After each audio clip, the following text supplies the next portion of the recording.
बिस्मिल्लाहिर्रहमानिर्रहीम, अस्सलाम वालेकुम। मैं हूं गुलफाम चौधरी। आप देख रहे हैं मेरा फेसबुक पेज और यूट्यूब चैनल। पाकिस्तान की सियासी सूरत हाल पर इंतहाई अहम तरीन तजिया दिया है सिद्दीक जान साहब ने, और इस वक्त पाकिस्तान की सियासत के अंदर जो हकायक हैं वो उन्होंने बताए। आइए पहले उनकी बात सुनते हैं, फिर उस पर बात करते हैं। पीटीआई के 11 लोग लोटे हो गए थे कौमी असम्बली में। 11 का तो हमें पता चला है या पार्टी को पता चला है, हो सकता है 2-3 और भी हों, तो 12 उनको सीटें चाहिए थी कौमी असम्बली में। इट्स मीन कि कौमी असम्बली में उनके पास तादाद पूरी थी, और सेनेट में भी उन्होंने लोटे बनाए हुए थे, सेनेट में भी उनके पास तादाद पूरी थी। तो मौलाना ना भी चाहते तो यानी तरमीम हो जाती। मेरा उस पर काउंटर आर्गूमेंट फ़हीम साहब के साथ ये था कि मलिक साहब, मौलाना साहब ना चाहते तो इस हुकूमत की इतनी औकात नहीं थी कि यानी तरमीम करते। अगर मौलाना का इनको खौफ होता कि मौलाना जो है वो एजिटेशन कर सकते हैं। फिर कुछ हमारे दोस्तों का ये भी ख्याल है कि मौलाना के अपने 2 सेनेटर और 2 एमएनए टूट चुके थे, और मौलाना ना भी चाहते तो मौलाना का एक सियासी भरम है वो टूट जाता, कि मौलाना के बंदे जो हैं वो टूट गए थे। तो वो कहते हैं मौलाना के बंदे टूटे हुए थे, तो मौलाना साहब ने तो वो भी एक किया है कि बजाय इसके कि उनका भरम टूटे कि उनके बंदे टूट गए हैं, तो उन्होंने कहा कि ठीक है, अपने बंदे भी इंटैक्ट रखो, और जो इसका जहर निकलवा सकते हो निकलवाओ, और इनका साथ दे दो। तो ये एक मामला है। अब बात यह है कि अगर इन्होंने मंसूर अली शाह साहब को ही बनाना था, तो मंसूर अली शाह साहब को ही बनाना था, तो इस सारे तरद्दुद की ज़रूरत क्या है? तो फिर इन्होंने ये सारा कुछ किया क्यों? तो फिर अभी देखें ना टाउट्स जो हैं, अभी देखें ना कि ये अंसार अब्बासी साहब, आपको पता ही है कि वो किस तरह की खबरें देते हैं, कहाँ की खबरें देते हैं, किसकी ज़बान वो बोलते हैं। तो उनकी 2-3-4 दिन पहले की खबर थी कि याहिया अफरीदी बनेंगे चीफ जस्टिस पाकिस्तान। अब याहिया अफरीदी साहब एक कमज़ोर जज हैं, एक डरपोक जज हैं।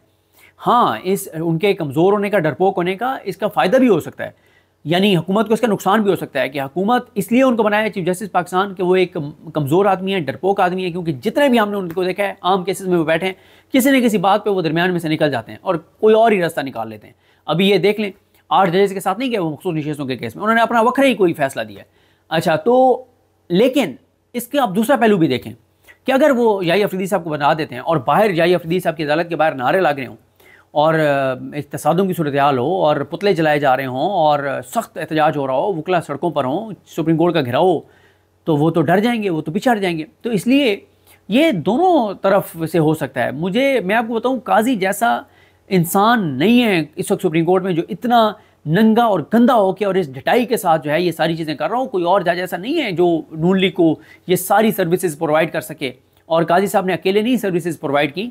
ये आप आने वाले दिनों में आपको कुछ चीज़ें बताएंगी कि उनके साथ और कौन कौन था उनके फैमिली मेम्बर्स में से जो ये सर्विसेज प्रोवाइड कर रहे थे, और वो जजेस को कौन उनकी फैमिली से जाके मिल रहा था इमरान खान के केसेस के लिए और क्या कर रहा था। ये सारी तफसीलात जो हैं वो आएंगी।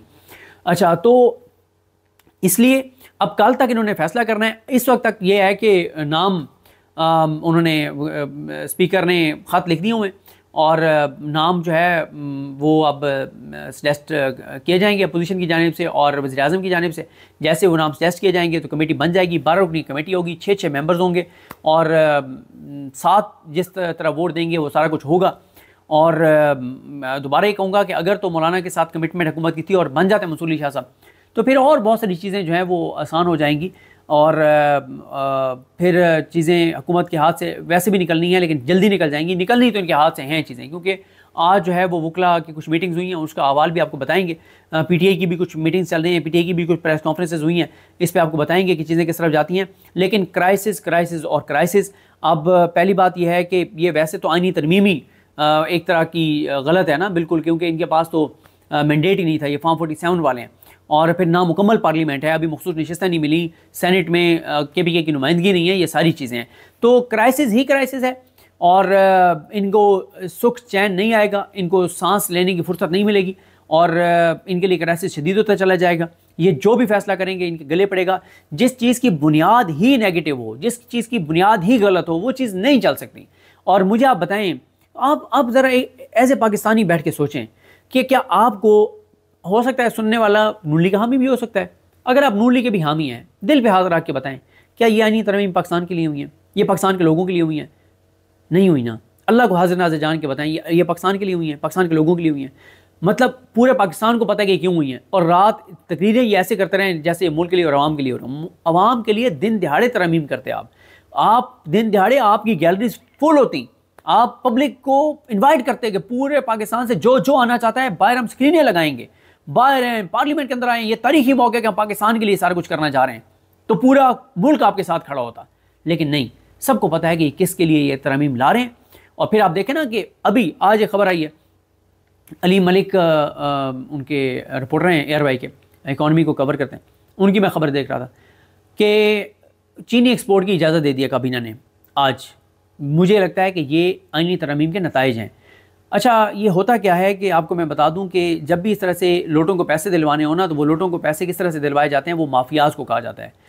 जिनको माफियाज़ को कहा जाता है, मिसाल के तौर पे शुगर माफिया को कहा कि तुम इतने अरब दे दो, प्रॉपर्टी टाइकॉन्स को कहा तुम इतने करोड़ अरब दे दो, ड्रग माफिया को कहा तुम फलाने को इतने पैसे दे दो, और किसी को कह दिया स्मगलर को तुम इतने पैसे दे दो। फिर उनको ना नवाजा कैसे जाता है।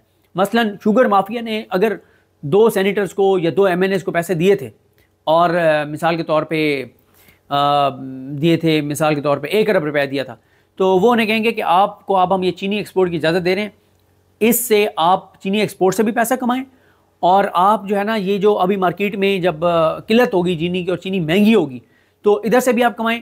तो 1 अरब आपने इन्वेस्ट किया, 3 अरब आप निकाल लें आवाम की जेब से, एक्सपोर्ट करके भी और मकामी तौर पे चीनी महंगी करके भी। तुम डन, ओके।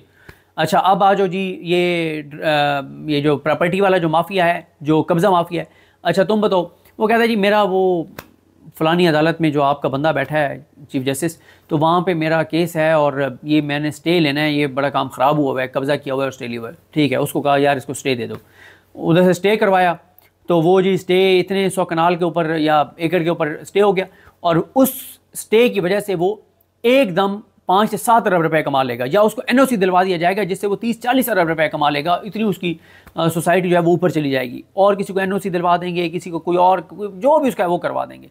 स्मगलर है उसको कह देंगे कि ठीक है तुम इतनी चीज़ें ये स्मगल इधर उधर कर लो, इतने तुम ड्रग माफिया है उसके कोई केसेस हैं वो सेटल, मतलब इस तरह से फिर ये चीज़ें की जाती हैं। तो ये मुझे लगता है जो शुगर माफिया को आज चीनी एक्सपोर्ट की इजाज़त दी गई है, नवाज़ ने उन्होंने शुरू कर दिया, ये पहला नतीजा है इनका आईनी तरमीम का, और आगे बहुत कुछ होगा। तो क्राइसिस ही क्राइसिस है, बहरान ही बहरान है। देखते हैं चीज़ें कैसे आगे बढ़ती हैं। मुझे अपनी दुआ में याद रखें। अल्लाह करीम हम सब का हामी नासर। अल्लाह हाफिज़। और चीज़ भूल गया, सॉरी जाते जाते, बहरान तो ये भी है कि अगर ये नहीं होता, जैसे कि ये आप के 25 तक नहीं होता फैसला, फिर क्या होगा? 25 तक फैसला नहीं होता तो ये कुछ लोग हुकूमती टाउट्स कह रहे हैं कि फिर काजी साहब कंटिन्यू करेंगे। मैंने वकला से पूछा, मैंने कहा जी वो तो कह रहे हैं कि 25 तक अगर ये क्राइसिस रहता है और मंसूर अली शाह साहब के साथ, और कि मंसूर अली शाह होंगे या अफरीदी होंगे या मुनीब अख्तर साहब होंगे, कौन होगा अगर ये क्राइसिस रहता है, तो वो कह रहे हैं काजी तो कंटिन्यू करेगा। वकला ने मुझे जो अल्फाज कहे वो अल्फाज तो मैं थोड़े से डाइल्यूट करके आपको बता देता हूँ। उन्होंने कहा है कि हम काजी को धक्के दे के निकालेंगे। वकला ने कहा है कि हम गिरबान से पकड़ के घसीट के निकालेंगे। वकला ने कहा है कि हम ठुड्डे मार के निकालेंगे। इस हद तक नफरत है इस वक्त, और ये मैं देख रहा हूँ कि तसादुम होगा। अगर हुकूमत ये समझ रही है कि 25 तक ये फैसला नहीं करेंगे और काजी को ये कंटिन्यू करवाएंगे कि जब तक फैसला नहीं होता तो काजी साहब कंटिन्यू करेंगे, तो ये मुमकिन नहीं है, ना आइनी तौर पर, ना कानूनी तौर पर, और ना प्रैक्टिकली मुमकिन है। तो इसलिए ये बातें जो सोशल मीडिया पे फैलाई जा रही हैं कि जी वो कंटिन्यू करेंगे, ऐसा नहीं है। और देखना बहरहाल यही है जो मैंने कहा था कि ये भी हो सकता है कि मौलाना को इन्होंने कहा कि बनाएंगे मंसूर अली शाह साहब को, लेकिन आगे के लिए हम मुनीब अख्तर का रास्ता रोकने के लिए ये आईनी तरमीम कर रहे हैं। लेकिन पुलों के नीचे से पानी बहुत बह चुका होगा 3 साल में, पता नहीं क्या से क्या हो जाएगा।